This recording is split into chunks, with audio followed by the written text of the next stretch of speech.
Hi everyone.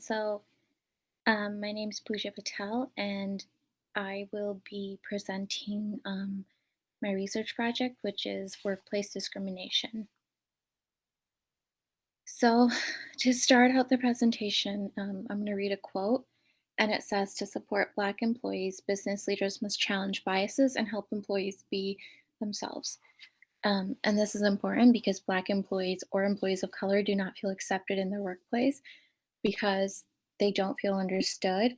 They fear racial discrimination. They're unable to discuss societal racism with white coworkers, or they simply cannot trust their coworkers. So, where does discrimination begin? It starts with applications and the application process.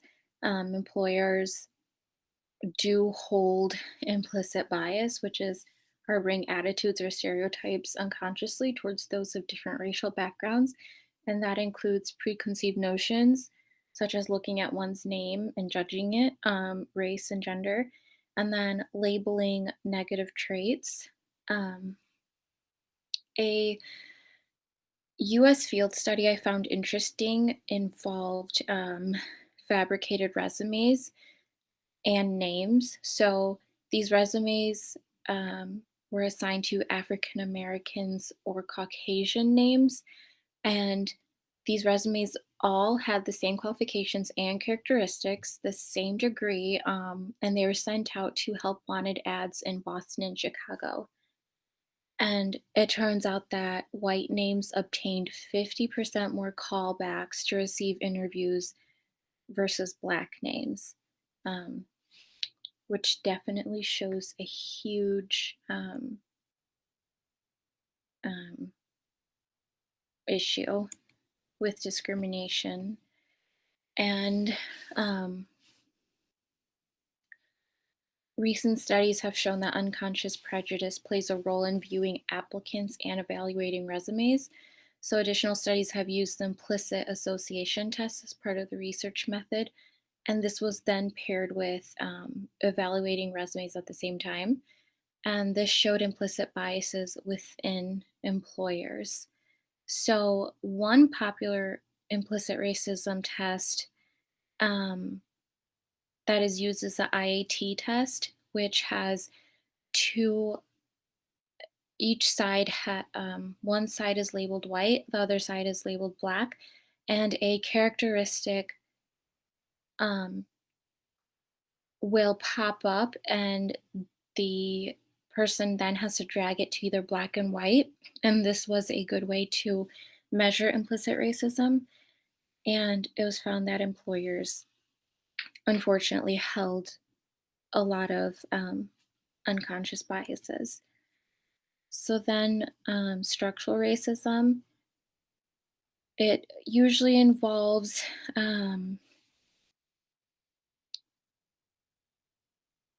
how Black employees or employees of color feel as though they can't make advancements at work. Um, so, a good example is applying general or neutral rules in a different manner. So, an employer applies these neutral rules, such as a Black employee was given a poor performance review for breaking cutters at a metal facility, but a white worker has not been held accountable for the same incident. That performance review definitely holds back a employee of color, um, and they then feel like they cannot speak up because they don't want to come off as agitators. And then another example is the senior system has created some disadvantages toward Black employees. Um, and this is created through layoffs. And so people of color are often hired more recently than white people, which shows lack of seniority for people of color. A good example of that is the Wygant versus Jackson Board of Education. So this entailed teachers with the most seniority would not be laid off. However, the Board of Education also agreed not to lay off a percentage of minority staff to ensure minority students were represented equally. Um, so they do feel like school is a safe place and that they are understood. So they kept a number of minority staff. And so Wendy, a non minority teacher, challenged the layoff and um, she took the case to court. And she stated that the board could not grant racial preferences without grounding them on prior discrimination findings, that the preferences did not violate the Equal Protection Clause. And what that means is the Jackson Board of Education in the past has been reprimanded that their staff are not diverse and that there should be more minority staff. And unfortunately, they then took affirmative action, which is taking positive steps to increase representation of minorities within areas of employment and education, which is a good thing. But at the end, the conclusion for the case was that it is constitutional. So the affirmative action layoff provision is constitutional, um, which then prevented or helped minority teachers um, advance in their careers and have and gain more seniority. So, data that I collected that shows how women of color feel kind of stagnant in their positions came from the Nielsen survey, which collected data from women of color relating to their goals. So 64% of Black women agreed how they will like to make it to the top of their profession, 83% of Asian women, 80% of Black women, and 76% of Latinas say they want to be promoted versus 68% of white women in their field. Um, and it has shown time and time again that white women do unfortunately climb up the ladder within the company, even if they're not asking for it. And Black women and women of color definitely should have the opportunities to advance. And women of color only make up 4% of the workforce, and they are often in entry level positions. Um, and things that stuck out to me was even if they attended a prestigious college, their position did not make a difference. And for a woman of color to receive their education, that is important, and they earn that, and they should earn a position that's higher than a level C position. Um, and then a 2006 survey of employees from 5 large U.S. companies found that women of color are most likely to experience workplace harassment and receive less support from their managers. So, a current event that has been taking place started in mid March 2020 when the coronavirus revealed an increase in anti Asian racism in the United States. So, Asians and Asian Americans have been targeted in their workplaces with racial slurs and assaults. Um, and since then, Asians have reported hate crimes. Psychologists have linked this increase to racial scapegoating. So Asians are being blamed for the crisis because of its origin in Wuhan, China.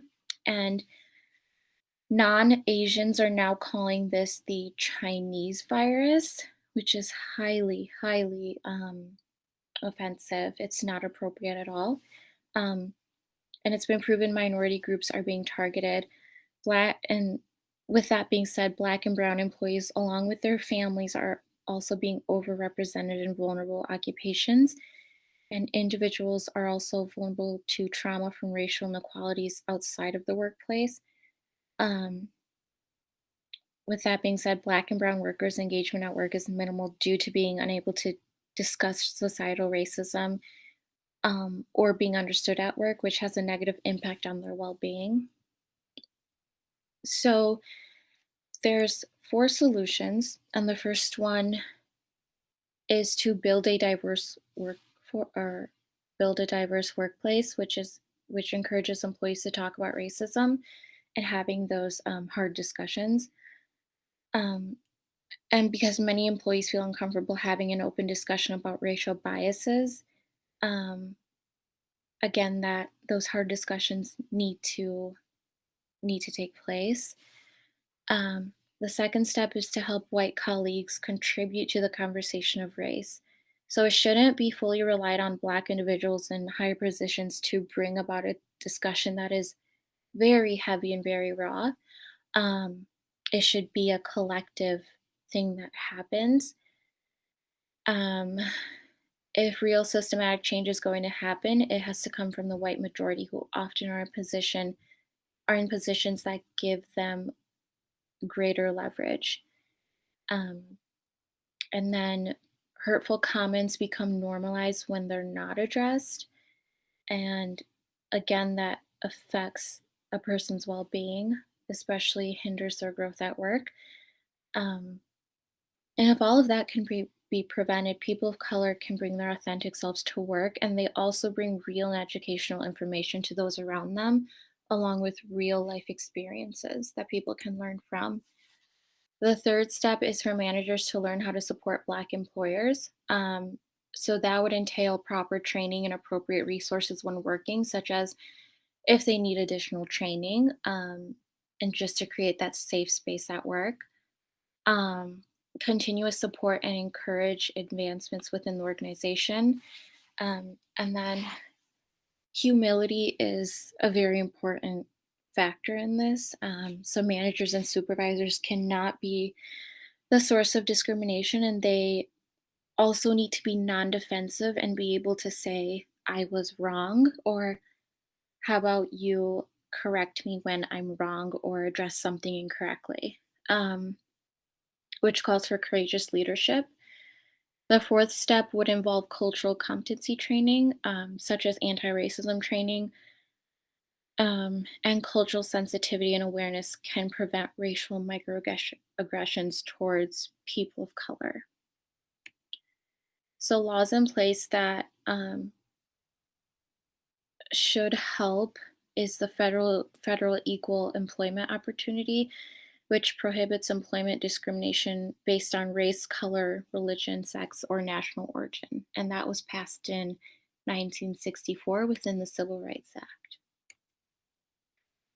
In conclusion, people of color have the ability to strive within an agency by reaching their full potential of being promoted, and racism in the workplace continues to be an issue and it needs to be addressed.